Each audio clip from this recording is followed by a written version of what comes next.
Don Bell may pausong relationship status. Zoomer 2, babandera na. Kung bago ka lang sa channel na ito, huwag kalimutang mag-like, share, comment, and subscribe.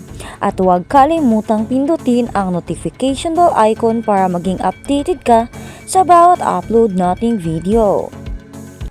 May bagong pausong level sa pagkikipagrelasyon ang hit kapamilya rom-com series na Can't Buy Me Love ni Donnie Pangilinan at Bel Mariano.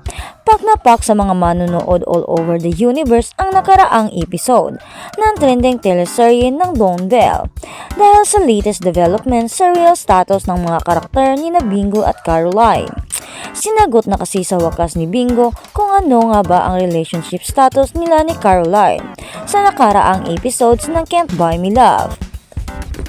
Naging open na kasi si Bingo tungkol sa kanyang love life nang matanong ng kanyang ina si Annie kung magjowa na ba sila ni Caroline. Hindi ho, hindi pa, tawag ni Snow. Sa status namin, ayos lang kami status, say pa ni Bingo. Bagong label ba yan? Kayo talagang mga kabataan. Kung sa bagay, parang ganun din kami ng love ko ex-husband. Ang nalulukang say naman ni Annie.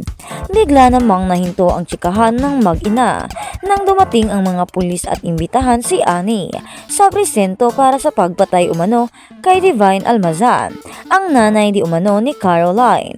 Napapanood pa rin ang Can't Buy Me Love sa Kapamilya Channel, Kapamilya Online Love, Jeepney TV, TFC, I Want TFC, Netflix, A to Z at TV5.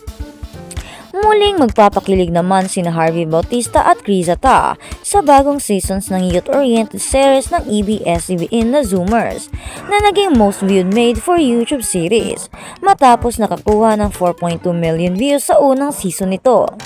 Trending at naging usap-usapan sa social media simula ng Enero ang serye at ang mga cast members nito dahil na rin sa audition process na natunghayan ng netizens na mas naipakilala ang bawat artista pati na rin ang mga pinagdadaanan ng mga karakter nila sa palabas. Lubos ang pasasalamat ni Harvey Bautista para sa suportang natanggap nila ni Criza sa unang season ng Zoomers at sa tambalan nilang Chris Bean. Hindi namin akalain ni Criza na mangyayari yon. We were overwhelmed kasi di namin in-expect yung feedback ng mga tao na ganun ka-positive. Overwhelming pero at the same time, very thankful na pumatok yung pairing naming dalawa, sabi naman niya.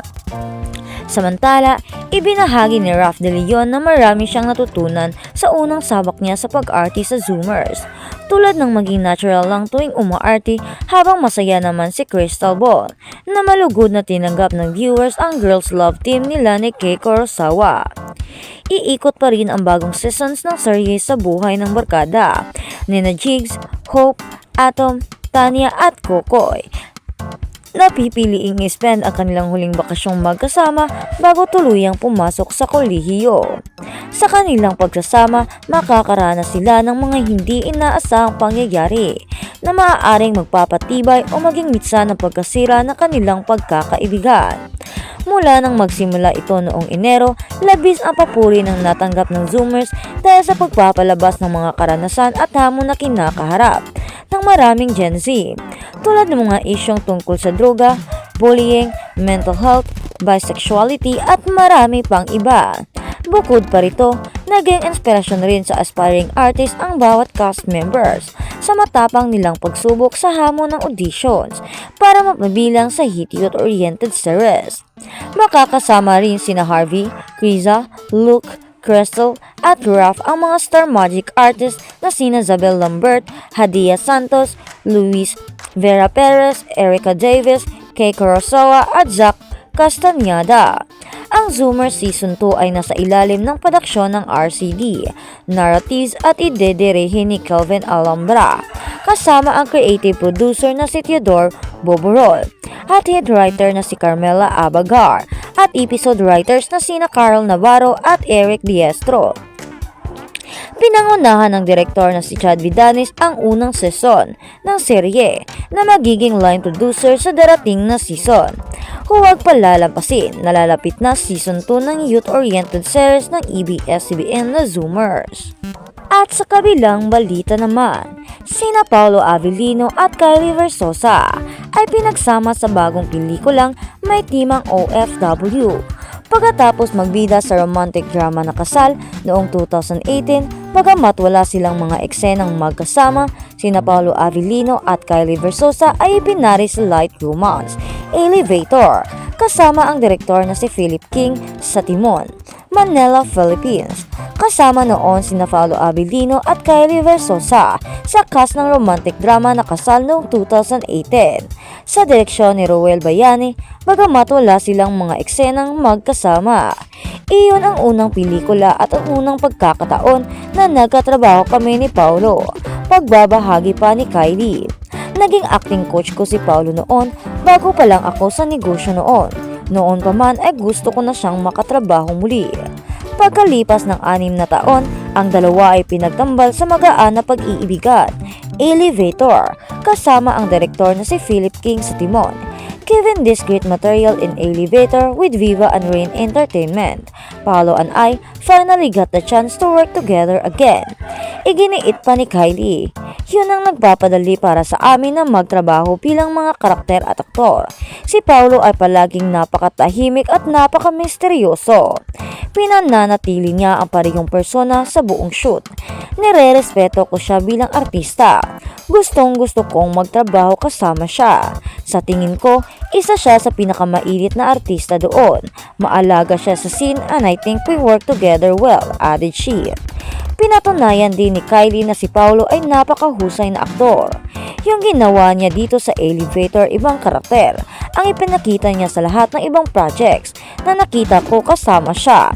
Napaka-diverse niya with a story na i-showcase namin yung kanya-kanyang characters namin. Si Paolo na walang alinlangan na isa sa pinakamainit na aktor sa paligid ay itinanggi na ang paggawa ng pelikula sa Elevator ay isang awkward na sandali para sa kanilang dalawa. Kahit na matapos ang 6 na taon na hindi muling nagkatrabaho. Paolo plays Jared na may mas malaking pangarap para sa sarili.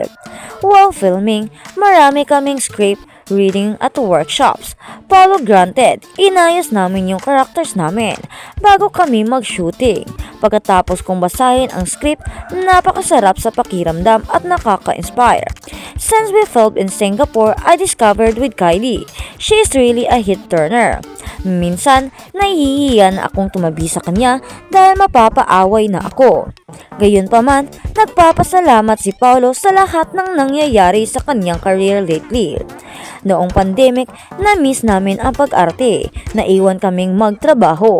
Kailangan naming magtrabaho para kumita rin, he said. I'm very grateful that I have 2 TV shows that are now airing. What's Wrong with Secretary Kim on the Kapamilya channel at Linlang on Primetime Video. Sumakto ang shooting namin for Elevator last year, he shared. This wouldn't have happened kung hindi ako tinanggap ng mga manunood. Kaya naman, nagpapasalamat ako sa dating TV audience. I hope these films will also do good and I'll be able to thank the moviegoers